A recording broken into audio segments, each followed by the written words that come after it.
Merci Pauline, bonsoir, bienvenue dans Une semaine dans le monde. C'est toute l'actualité de la semaine décryptée par nos éditorialistes. À peine élu, François Hollande n'a pas chômé. Le week-end dernier, le président français était au sommet de l'OTAN et du G8 aux États-Unis. Mercredi, il était à Bruxelles pour assister à son premier sommet européen.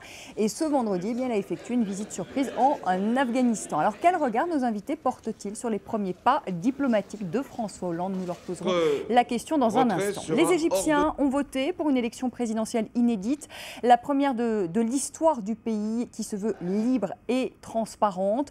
Les premiers résultats partiels donnent le candidat des frères musulmans gagnant au premier tour. En tout cas, c'est ce qu'affirme la confrérie. Mohamed Morsi pourrait affronter au second tour l'homme de l'ancien régime, Ahmed Shafik. Alors que la campagne s'est bien déroulée jusqu'à présent, faut-il craindre un retour à la violence pour le second tour? Et puis nous parlerons de l'entrée en bourse de Facebook. Ça a été un flop. L'occasion de s'interroger sur ce phénomène Facebook. Cette semaine, nous sommes avec Ana Navarro-Pedro. Bonsoir Ana. Vous êtes correspondante à Paris pour le magazine portugais Visao. Éric Fotorino, bonsoir. Merci d'être avec nous. Vous êtes écrivain, journaliste, auteur des Héritiers de la République et c'est aux éditions Calman Lévy. Avec nous François Dorcival, bonsoir. Bonsoir. Vous êtes éditorialiste à Valeurs Actuelles et au Figaro Magazine, auteur du nouveau roman de l'Élysée et c'est aux éditions du Rocher. Et puis avec nous Ziad Imam, bonsoir Ziad. Vous êtes le directeur du mensuel Afrique Magazine. François Hollande était donc ce vendredi en Afghanistan pour une visite surprise. Le président français est venu expliquer le retrait anticipé des soldats français. On l'écoute. Notre retrait sera ordonné et coordonné. Plus de 2000 d'entre vous seront rentrés en France avant la fin de l'année. C'est un défi important en termes d'organisation, en termes de logistique. Le général l'évoquait, c'est une véritable opération qui va avoir lieu, avec des risques qui doivent être maîtrisés. Le temps de la souveraineté afghane est venu. François Dorcival, est-ce qu'on peut dire qu'il a été bon, François Hollande, pour ses premiers pas sur la scène diplomatique? Finalement, il a remis la croissance au centre des débats. Il a fait avaler aussi la pilule à Barack Obama concernant le retrait anticipé. D'abord, il a été le président de la République. Et le président de la République, dès qu'on est élu et investi, eh bien, on est plongé sur la scène internationale. C'est chaque fois ainsi. Il se trouve que cela coïncidait avec un certain nombre de sommets qui se sont succédés. Il avait des idées à présenter, il l'a fait, et nous en tirons beaucoup de gloire à cause du mot croissance. Tout ça, c'est très bien dans le décor, dans la réalité, nous restons dans le cadre de la crise. Ce qui est très intéressant, c'est ce qui s'est dit au sommet de l'OTAN sur l'Afghanistan et le geste qu'a accompli aujourd'hui François Hollande dans le pays même, parmi les soldats français. Nous allons voir l'évolution de la stratégie entre ce qui était de la campagne électorale et ce qui sera la campagne du retrait. Et donc les choses vont devenir beaucoup plus compliquées dans la réalité par rapport à ce qui était évidemment annoncé. Est-ce qu'il vous a plu cette semaine? Est-ce que vous vous êtes dit... Vous n'y arriverez pas, Vanessa. Non, c'est pas le sujet. C'est pas le sujet. Le sujet, c'est le président de la République dans son action sur le terrain et le théâtre international. Et voilà. Mais il y en a certains qui ont été bluffés quand même, qui ont dit il est quand même bluffant, il a fait revenir la croissance au centre des débats, il a fait avaler la pilule à Obama. Bon, est-ce qu'il vous a bluffé, François? Mais bluffé pourquoi? Écoutez, franchement, cette histoire de croissance, tout le monde ne peut que souhaiter la croissance. Que Obama ait inscrit cela dans ses propos, c'était déjà le cas. Obama, il ne faut pas oublier qu'il est en campagne électorale lui aussi et qu'il a grand besoin d'une économie qui se redresse et nous de même. Donc je dois dire que tout ça, la question qui est posée, c'est quelle sera la réalité de la croissance dans les mois et les années qui viennent. Pour le moment, nous sommes dans la crise. On en est très loin, oui. Éric Fotorino, alors vous l'avez trouvé comment, François Hollande, cette semaine, sur la scène internationale? J'ai observé, comme tous les Français. D'abord, je me suis dit, que fera l'ancien maire de Tulle, ancien premier secrétaire du Parti Socialiste, dont on disait qu'il n'avait eu à gérer finalement que des petits conflits au sein d'un parti politique, qui n'avait pas eu de responsabilité gouvernementale, ministérielle, a fortiori pas présidentielle, et donc on le voit tout d'un coup dans les habits du président. Donc il y a effectivement une curiosité. Ce qu'on peut dire, c'est qu'il a fait les choses avec un certain sang-froid, avec une certaine dignité. Je pense qu'il a représenté la France comme se devait de le faire un président de la République. Je pense qu'il a été un peu rapide quand il a dit, après le G8, que déjà il avait accompli ce à quoi il s'était engagé dans son mandat. Il ne faut pas aller trop vite. C'est vrai qu'il a en effet porté ce mot et cette notion de croissance. Maintenant, la croissance, c'est un peu comme les chemins qui vont à Rome. Comment on y va? Et il n'a pas dit si c'était par des relances keynésiennes ou si c'était par précisément le respect d'un certain nombre de règles budgétaires, d'équilibre très stricts, très rigoristes. Donc ça, on n'y est pas encore. Maintenant, si on prend les communiqués du G8 de ces dernières années, le mot croissance y était souvent. Donc si vous voulez, je ne pense pas que ce soit tant le mot croissance, mais c'était de voir comment il allait se comporter en effet dans ce cénacle du G8. Et il y avait le concours de pull-over. Lui, il était avec sa veste de costume sans la cravate, qui est toujours un peu de travers. D'ailleurs, j'ai vu aussi en Afghanistan. Bon, c'est des détails. Et au-delà de ça, je pense qu'effectivement, il a fait 4 déplacements. On n'a pas dit celui qu'il a fait aussi à Berlin, qui était important, et qui, je pense, celui-là, de longue main, va être à suivre sur les relations, sur notamment les eurobonds, l'endettement, etc. Donc, bon, je trouve qu'il a fait son travail de chef d'État. C'est ce qu'on attendait de lui. Et ça montre quand même, si on veut avoir un regard peut-être très politique, qu'il était préparé et qu'il était prêt, d'une certaine manière, à exercer ce mandat. Ana Navarro-Pedro, excusez-moi. Ana Navarro-Pedro, vous l'avez trouvé comment, vous? Alors, d'abord, je trouve très marrant, il n'y a qu'en France qu'on se pose cette question-là. Il n'y a que les Français qui se demandent est-ce qu'il a été bon sur la scène internationale. Parce que pour les autres, dans tous les autres pays, quand arrive un nouveau leader, que ce soit Premier ministre ou Président, il n'est pas tellement connu. Barack Obama n'était pas tellement connu. Merkel n'était pas connue au départ. Cameron, qui savait qui c'était, en Espagne, Zapatero avant lui. La question ne se pose même pas. À partir du moment où on arrive, on est élu, on arrive dans un cénacle, on est admis et effectivement... Mais est-ce que lui, au Portugal, on ne l'a pas suivi quand même de près? Parce qu'on sait que le Portugal subit aussi de plein fouet la crise, des plans d'austérité. Et puis il y a cet homme qui arrive et qui dit maintenant, il y a la croissance, ça marche plus, ces plans, etc. Alors vous l'avez... Voilà, on est sauvé. Est-ce que pour vous, c'est le sauveur? Non, il y a un espoir. Dans un pays, il ne s'agit pas d'être sauvé par Hollande avec, je ne sais pas, des monceaux de billets. Non, il ne s'agit pas de cela. Il s'agit d'autres questions. Effectivement, si on parle de croissance maintenant, c'est un euphémisme pour dire que l'austérité est en train de faire beaucoup de mal en Europe. Elle est peut-être en train de tuer en Europe. Elle est en train de tuer les plus âgés qui ne peuvent plus se soigner, ne peuvent plus se nourrir correctement, n'ont pas pu bien se chauffer pendant l'hiver. Donc ça, les statistiques le prouvent. Mais deuxièmement, elle est peut-être en train de tuer l'Europe aussi, parce que quand est-ce qu'on va pouvoir sortir de ce cycle de récession en Europe? Donc si on parle de croissance, c'est vraiment un euphémisme pour dire peut-être que l'austérité doit être un peu matinée, doit être un peu nuancée actuellement. Est-ce que cette politique extrêmement ultralibérale, fouettarde que nous avons en Europe, est-ce qu'on ne doit pas mettre un peu, maintenant, c'est pas de l'eau dans notre vin, et changer de cap? Cela dit, c'est vrai, sur les épaules de Hollande repose maintenant l'espoir de beaucoup de gens, trop d'espoir, qu'il pourra lui-même, tout seul, changer le cap de l'Europe. Et ce n'est pas le cas. Ça a été très rafraîchissant de ne pas le voir en train de recevoir des ordres de Merkel dans un sommet européen. Ça, on a... En tout cas, jusqu'à présent, ça c'est peut-être le préambule. On verra peut-être après les législatives.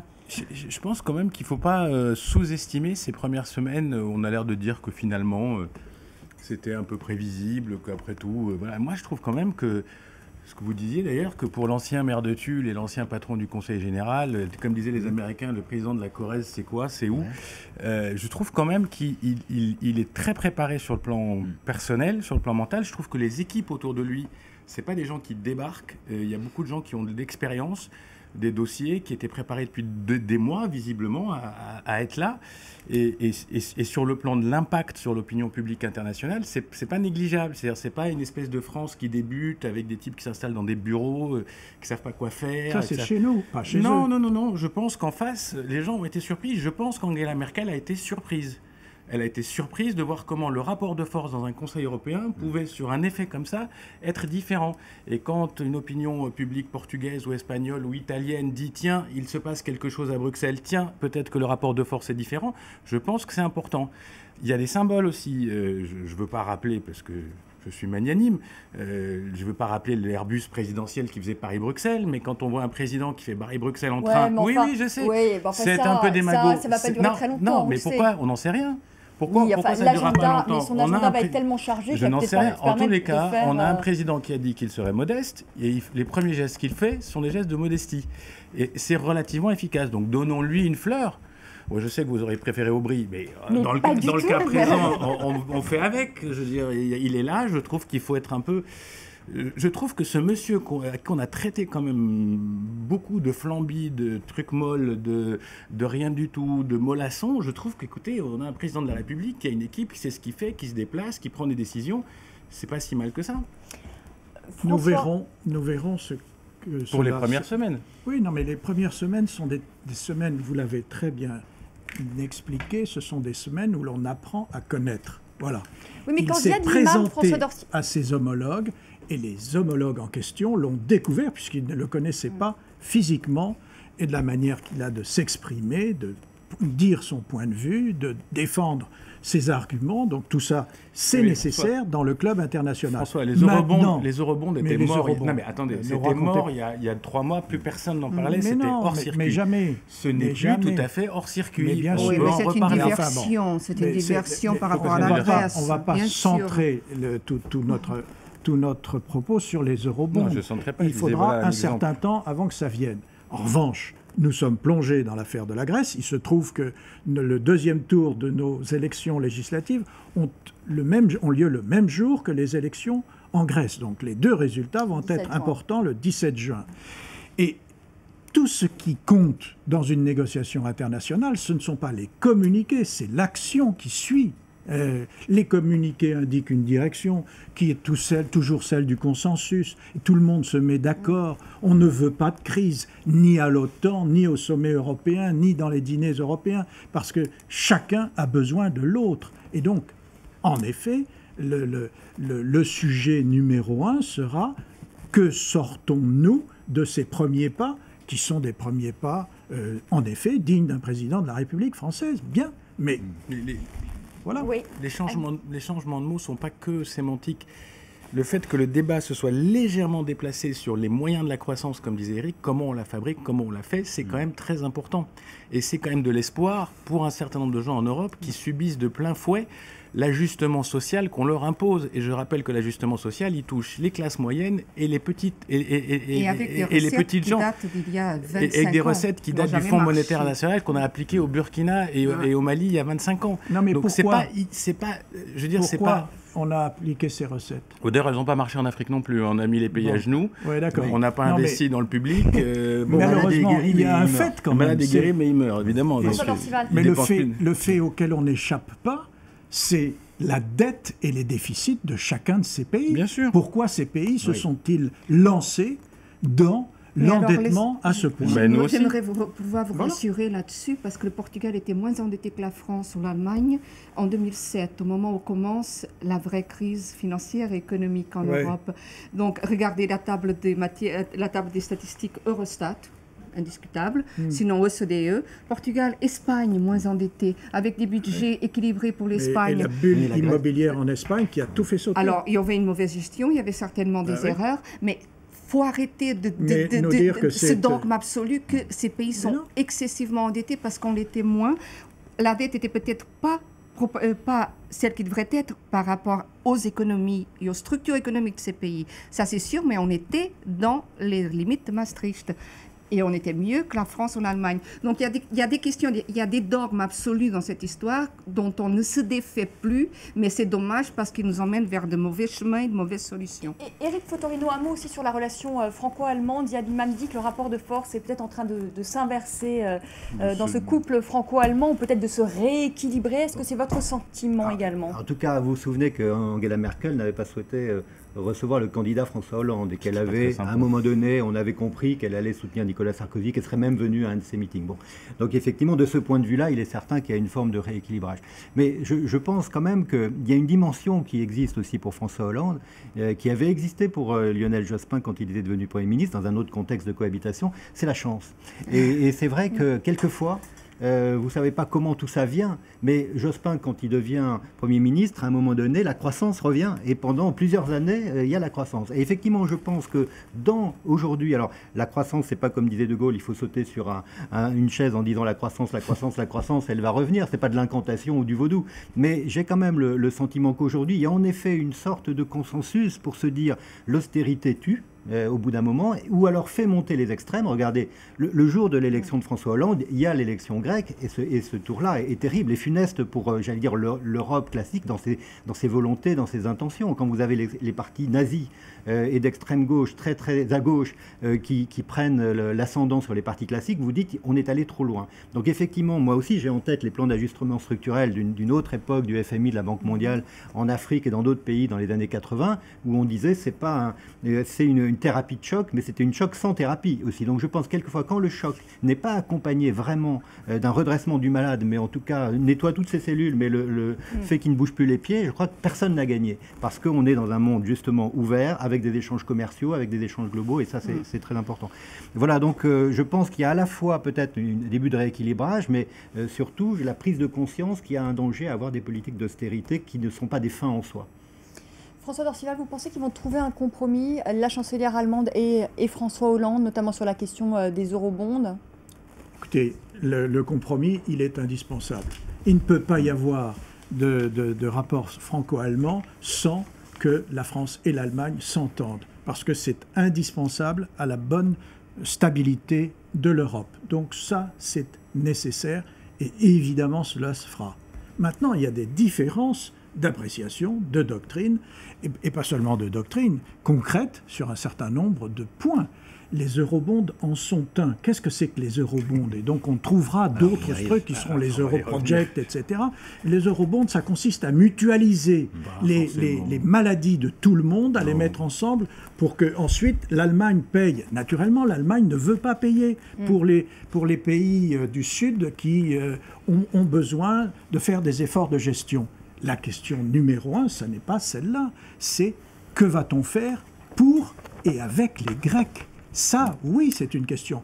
En effet, la question posée aux Grecs est la suivante. Le 17 juin, voulez-vous ou non rester non seulement dans l'Europe, mais dans l'euro? C'est pas tout à fait la question. Ça, c'est la question qu'on leur pose de manière germanique. Oui, mais c'est possible. Eux, ils disent on veut bien rester dans l'euro, mais on ne veut pas être payé 150 euros par mois et 22 $ d'euros par retraite. À cela, les Européens, le FMI et la Banque européenne répondent. Nous avons mis au point un plan d'aide de 170 milliards d'euros supérieur au budget de la Grèce. Quelle est la contrepartie? Si politiquement vous n'arrivez pas à vous mettre d'accord, comment voulez-vous que nous continuions, nous, à vous apporter des milliards d'euros? On fait une petite pause, on va se retrouver dans un instant pour la deuxième partie de notre semaine dans le monde et nous parlerons bien de cette élection présidentielle en Égypte et de l'introduction en bourse de Facebook. À tout de suite.